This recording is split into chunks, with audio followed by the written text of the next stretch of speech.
このコミュニティの中に、日本人の、女の人は多いと思いますか？最近結構増えてきたんですけど、I recently realized that the number of Japanese women who are converting to Islam for no apparent reason is increasing. However, I couldn't find detailed statistics on that. So I tried to get in contact with Maya-san, a Japanese woman who converted to Islam, to learn something more about this topic and her experience. Japanese women who marry men from Islamic countries often face ostracism from their families and alienation from their friends, as living by Islamic laws requires major changes in nearly every aspect of their lives. But what about Japanese women who didn't convert because of marriage? This is what I'm trying to find out.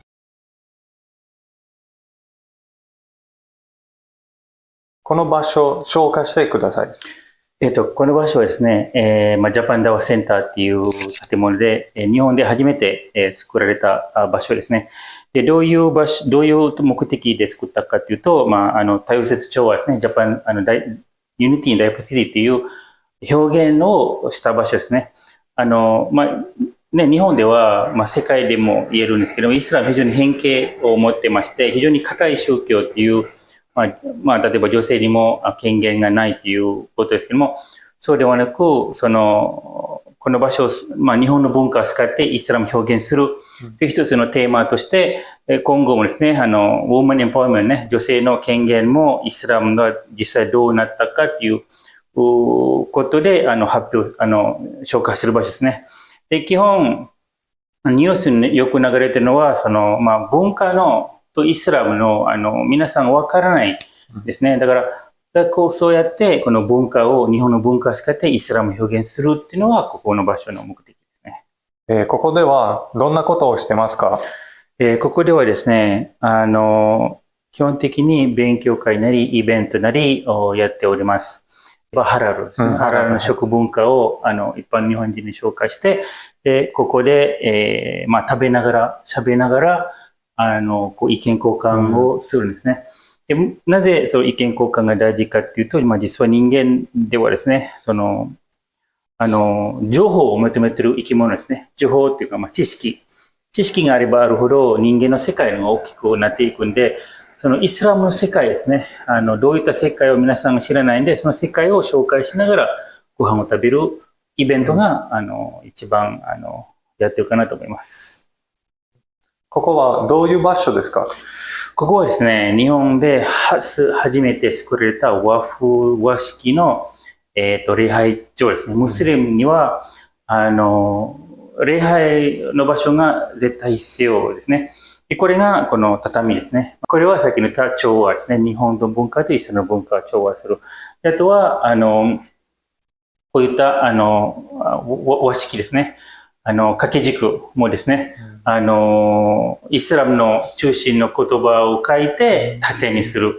基本普通はアラビア語なんですけども、今回はこちらはね、日本対応のために日本語で書かれております。といった、日本の文化でイスラムを表現する、日本で初めての場所ですね。はい。イスラム教徒ではありませんの人も来られますか？はい、そうですね。基本的にここは、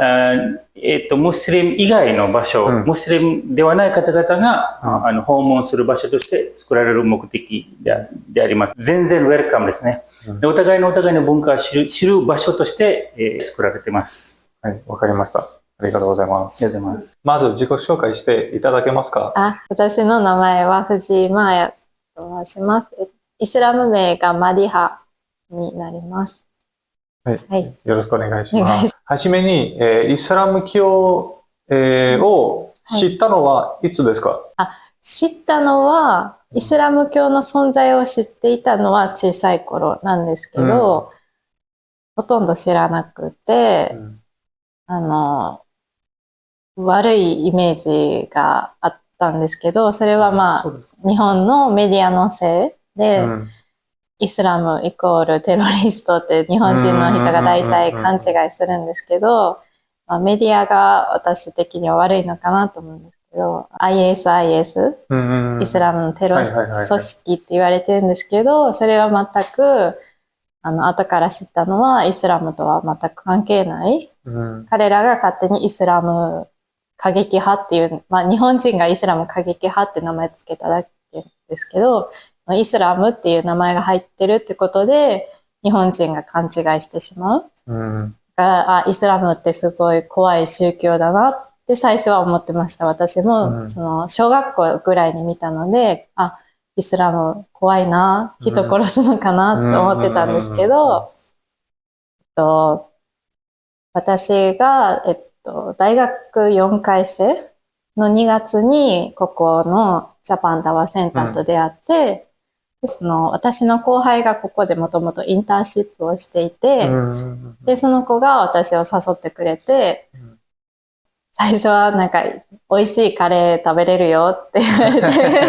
なんか、そうですか。来てみないって言われて、まあ、時間あるし行こうかなっていう感じで来たんですけど、で話聞いていたら、なんか、イスラムってすごい、なんか、怖いと思ってたけど全然怖くなさそうだし、逆にすごいいい宗教なのかなって思ったんですけど、その理由としては、日本だったらすごい悪い宗教がいっぱいあるんですけど、例えばトップの人が、信じてる人たちのお金を取っていく。困ってる人たちのお金を取っていくんですけど、イスラムは逆で、困ってる人を助ける。お金持ちの人たちが、裕福な人たちが困っているお金のない人たちに寄付をしてあげる。それがシステムとしてなってて、ザカートって言って 2.5% 自分たちの財産からどこかのマスジッドとかに寄付をして、マスジッドとかがその貧しい人たちに、お金だったり食料だったりを分配するっていうシステムが出来上がってるっていうのを知って、すごいいいなって思いました。マスジッドは何ですか？マスジッドっていうのはイスラム教が礼拝する場所、お祈りをする場所になります。Back in 1970s, there were only 2 mosques in Japan. In 2001, the number increased to 24. In 2017, the number was 90. And currently, there are around 115 mosques in the country, a direct evidence of exponentially greater growth of Islam in Japan. どうしてイスラム教を改宗しましたか？改宗した理由は、ここで学び始めたのは、最初に話聞いたときに、イスラム教徒の方が年々増加しているっていうのを知って、なんか学んでても損はないのかなって私的には思って、学び始めようと思って、私もここでインターンシップを始めたんですけど、最初学んでるうちは、共感はできるけど、自分が、改宗するとか、全く考えてなくて、なんかムスリムのために何か役立てればなっていうので学んでいたんですけど、なんかある時に、6ヶ月ぐらい学んでから、親が私に、ご飯出したんですけど、そのご飯が、野菜炒め、で、野菜と豚肉が入ってたんですよ。で、それを食べたときに、今まで私はすごい豚肉大好きで、豚のしゃぶしゃぶも食べてたし、豚の何か全部お好み焼きとかも大好きだったんですけど、それを食べたときにすごいまずいって思って、あれってなって、なんでこんなまずい？これは、この豚肉が悪かったのか、それとも、私がイスラムを学んでいるうちに、なんか拒否反応が出てきたのかなって思ったんですけど、その時から豚肉を食べたいと思わなくなって、なんかこれはなんかあるのかなって思ったんですけど、その時はまだ改宗しようとは思ってなかったんですけど、その2週間後だかなぐらいに、ある夢を見て、回収しようと思ったんですけど、その夢が、二人の友達が亡くなる夢だったんですよ。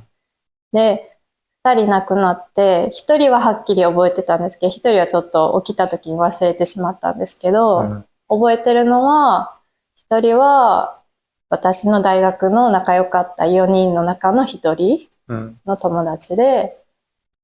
そのもう一人覚えてない人の方が、その亡くなったシーン、クルアンでもあるんですけど、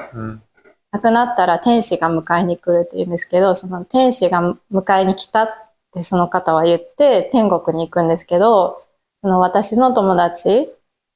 仲良かった友達は悪魔が迎えに来たって言って、こう炎がブワってこう上がってその中に落ちていく、地獄のとこに落ちていくっていう夢で、怖くてパッと目が覚めて、これはもしかしてなんかそのイスラムの神様アッラーが私に何か伝えたいのかなって思って、これはじゃあ私が今災害とか何かで死んだらこういう運命にあるんだよっていうのをそのアッラーが伝えたいのかなって思って、ムスリムの方とかにもいろいろ話聞いてた。それはなんかある一種の導き、ヒダヤって言うんですけど、導きだよって言われて、じゃあ回収しようと思って回収しました。マイヤさん、イスラム教徒に、なった時、ご家族と友達の反応はどうでしたか？まず家族は、私は母親と住んでるんですけど、最初は言うつもりはなかったんですね。けど、やっぱりご飯が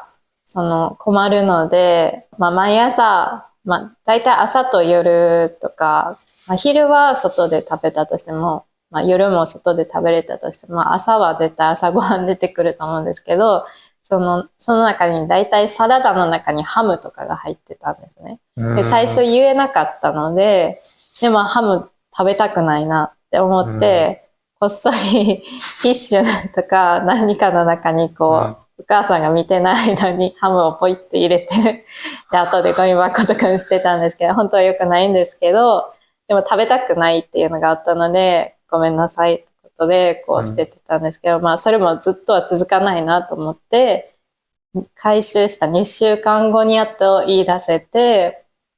でもお母さんの反応はすごいショックで、すごい泣いて、なんでそんなことしたの？あなた変わってしまったねって言われたんですけど、私が伝えたのは、私自身は変わってないよって言って、信じてるものとか、見た目とか、こういうヒジャブとかつけて変わってるかもしれないけど、中身は変わらないし、今までの性格、私の性格のままだよって言って、最初はすごいショックで、受け入れれなかったと思うんですけど、今は徐々に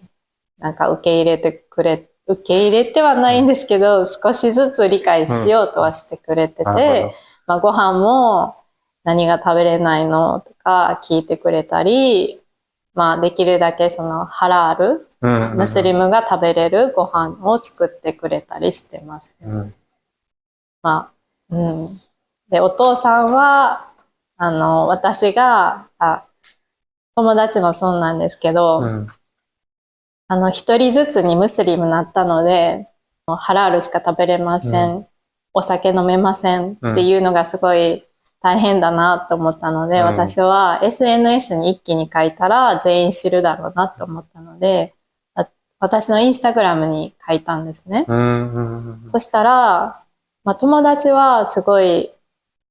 どういう反応するかなと思ってたんですけど、結構いい反応してくれて、私の大学時代のサークルの、バスケットボールのサークルに入ってたんですけど、サークルの一人が、イスラムのいいところをシェアしてくれてありがとうって言われたんですよ。ムスリムでもないのに。なんでって聞いたら、その子もアメリカに留学に行ってて、で、そこにムスリムがたくさんいたみたいで、で、すごい、ムスリムってすごい優しい人が多いんですよね、実際は。がすごい優しいし、いい人ばかりなのに、日本では、なんかテロリストだ、怖い人だって思われてるのがすごいショックだったけど、別にご自身もムスリムじゃないから別にシェアするわけでもなかったので、私がシェアしたことによって、私の友達関係ある人たちが知ってくれたので、なんか感謝されて、私もありがとうって感じだし、向こうもありがとうが嬉しい気持ちになりました。で、私がインスタグラムに公開したので、まさかと思ったんですけど、私のお父さんの弟が、おじさんですね。おじさんが私のインスタグラムを見つけてたまたま。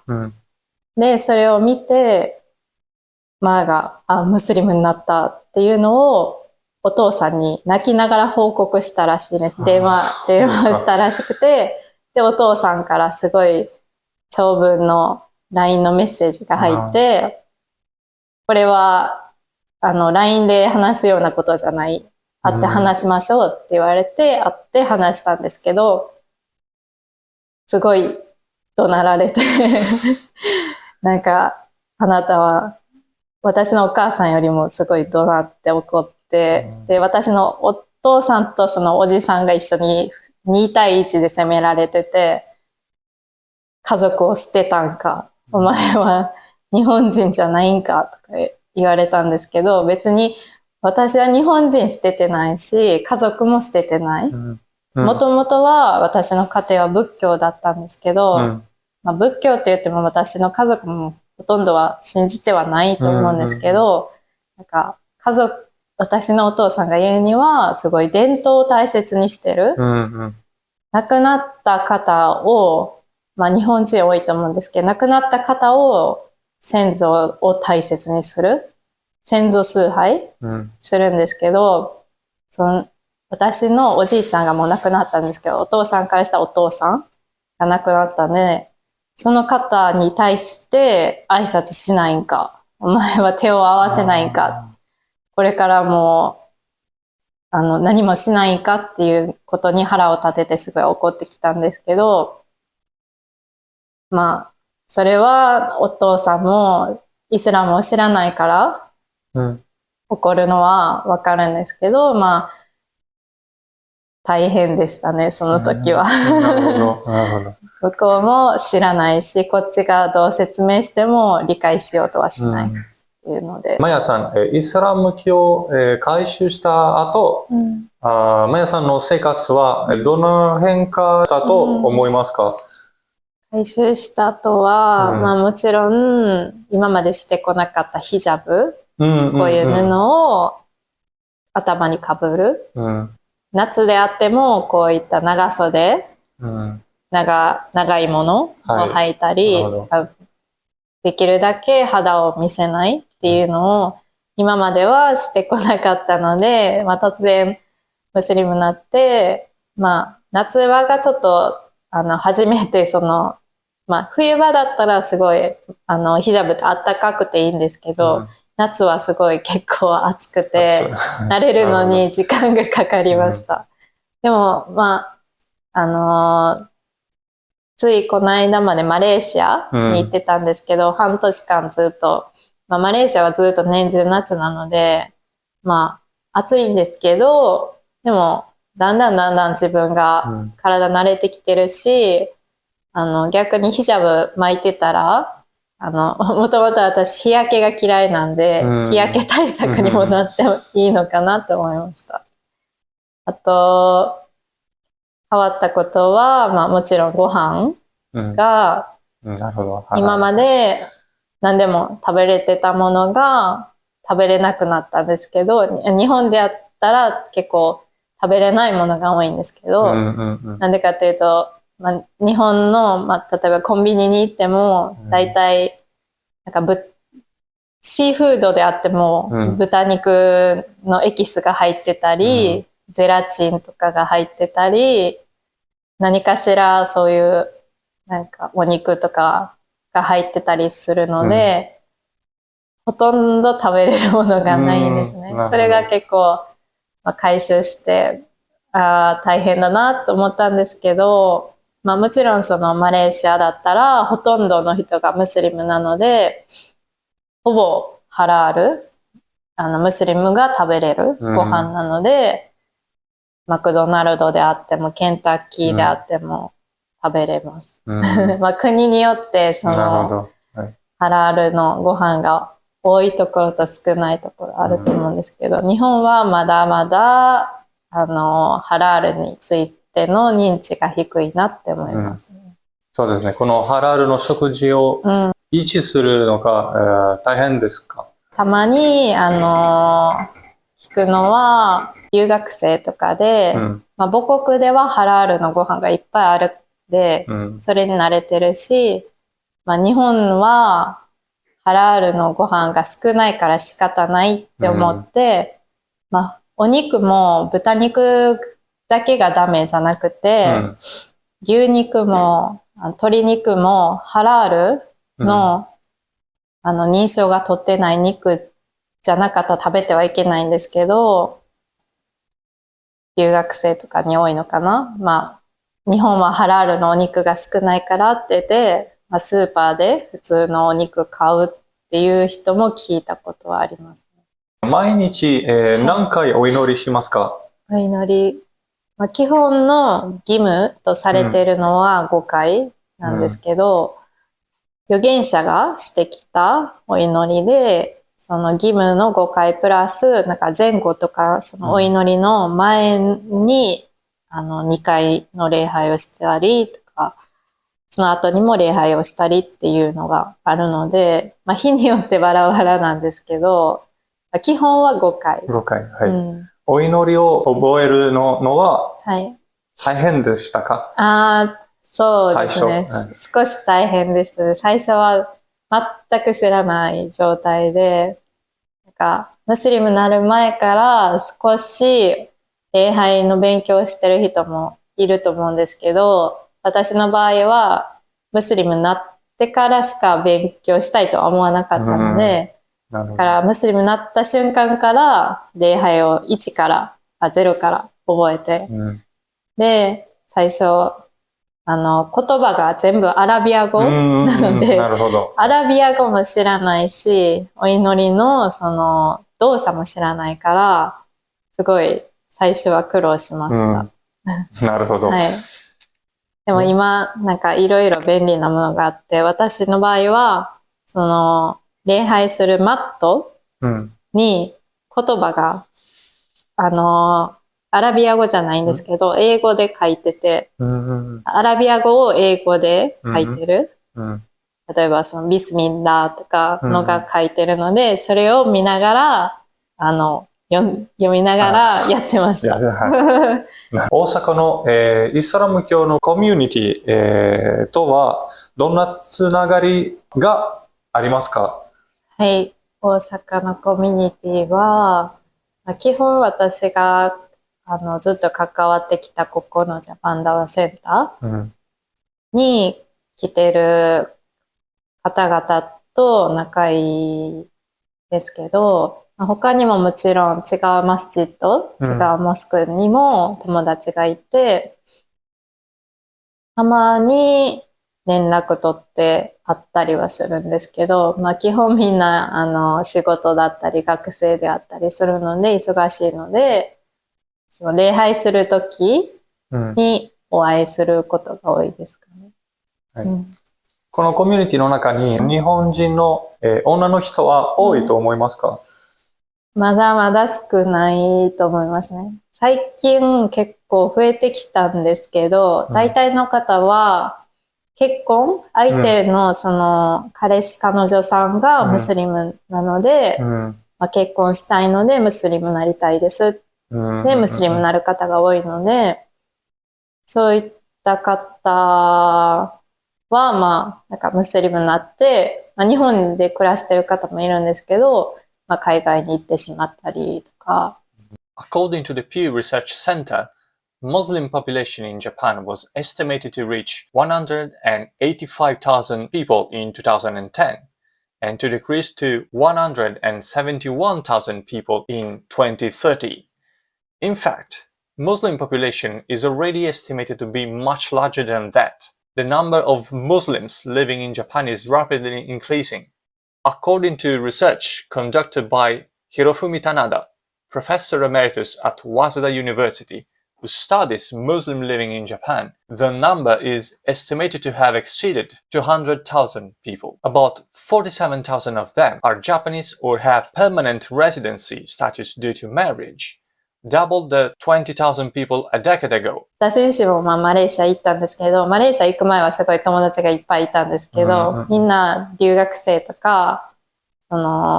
結婚する方とかで、で海外に結構みんな行ってしまって、戻ってきたらあれ、友達が消えてしまったって思いました。日本社会にはイスラム教徒に対する差別はあると感じますか？なんか私自身は嫌がらせとかはあったことないんですけど、私の友人から聞いたのは、マレーシアから来てる方だったんですけど、場所によると思うんですけど、治安が悪いところだったら、なんか電車に乗ってたら、なんか落書き、服に落書きされたりとか、なんか汚いものみたいな、なんか怒鳴られた、なんか汚いからあっち行けみたいな感じで、おばさんかな、に言われたっていうのを聞いたことあるんですけど、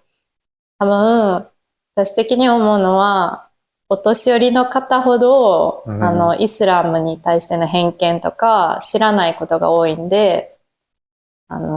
悪いイメージ持ってると思うんですけど、多分私世代ぐらいの方は、まだ柔軟性があって、留学生とかとも出会ってると思うんで、若い人内で差別を受けたっていうのは聞いたことはないですね。私自身はほとんどないです。でも、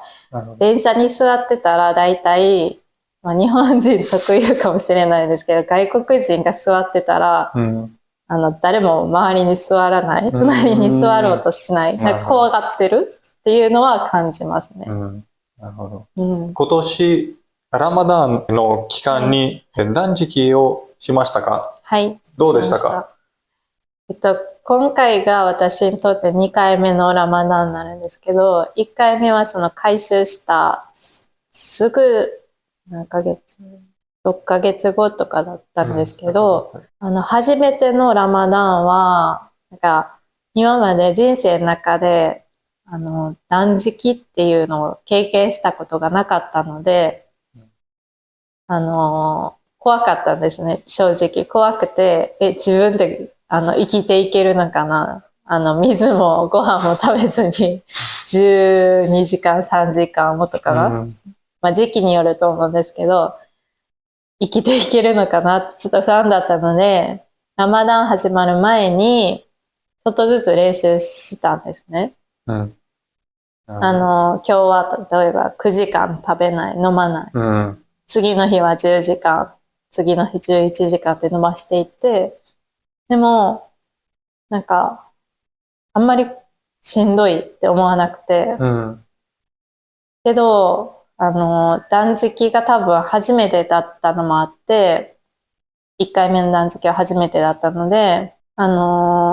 腹とかがちょっとびっくりしたのが、便秘便秘になって、なかなか出なくて、すごい、そっちの方が苦しくて。でも、今回の2回目のラマダンは、やっぱり前回やってたのもあって、そこまでその便秘とかには悩まされず、普通の朝から晩まで食べずにご飯食べて、逆になんか肌の調子とかも食べない時間が多いので、肌の調子も良くなって、体的にも、あそこに置いてるんですけど、去年も測ってもらったんですけど、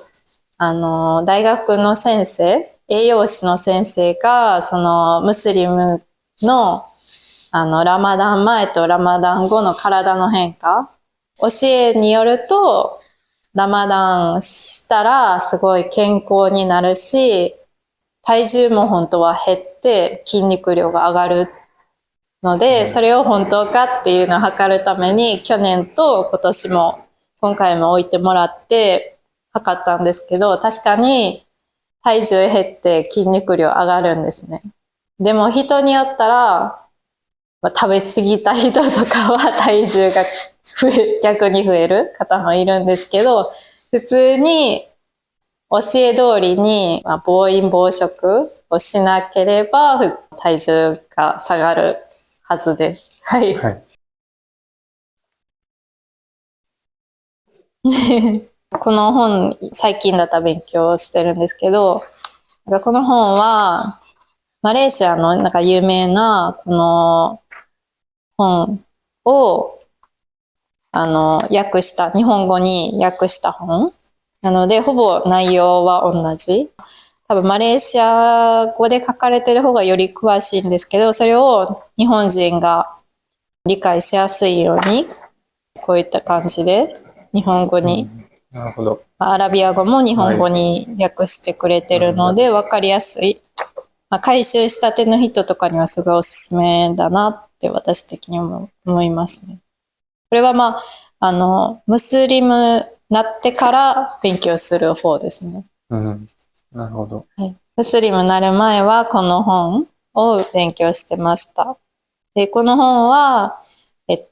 アラビア語は書いてないんですけど、もともとアラビア語で書かれたクルアンを日本語に訳したもので、これをさらに、読んでてもちょっとわかりにくい表現とかがあるんですけど、それを、